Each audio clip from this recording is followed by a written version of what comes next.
साधू संत म्हणतात समयाला सादर व्हा. आपल्या काय 10 वर्षाखाली भाकर केली नाही, 10 वर्षाखाली 15 वर्षाखाली 16 तरी एक लेकरू बसवत गेले. सगळे लेकरं बसवत गेले नाही. ते नाही थोडस कोणाला द्या. पण एक भक्त याच्या विरुद्ध होता. गरीब होता, असतो दरिद्री होता. पण शिष्य कोणाचा होता? असा मृत बाबाचा शिष्य होता.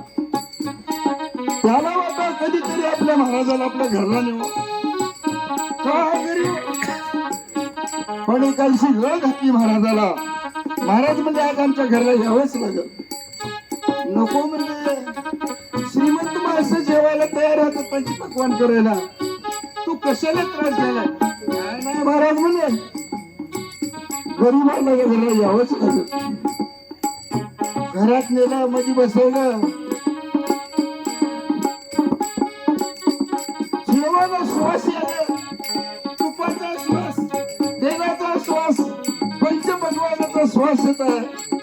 महाराज घरात बसून म्हणाले काय कमाल म्हणा, कोणाचं घर उपशिले की काय जेवायला करायला म्हणजे कशाला उगाच जीव तोडायला. नाही महाराज, तुमच्या जोड्याचा आशीर्वाद म्हणू लागला. शब्दाकडे लक्ष असू द्या. तुमच्या जोड्याचा आशीर्वाद नव्हत म्हणले, मला काही कमी नाही म्हणू लागले. यथेचे जेवण केलं. महाराज उठले, पायात एक जोडा घातले, दुसरा बघू लागले. चांदीचा जोडा होता. मला मग काय सांगू तुम्हाला, त्याने विकलंच महाराज ते जोडा. समयाला सादर हवे त्याच्या विरोधात.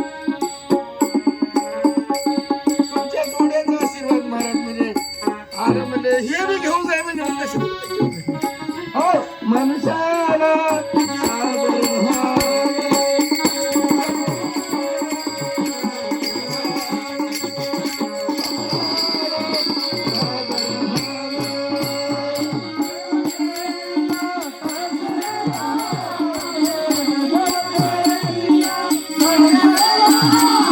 Thank you.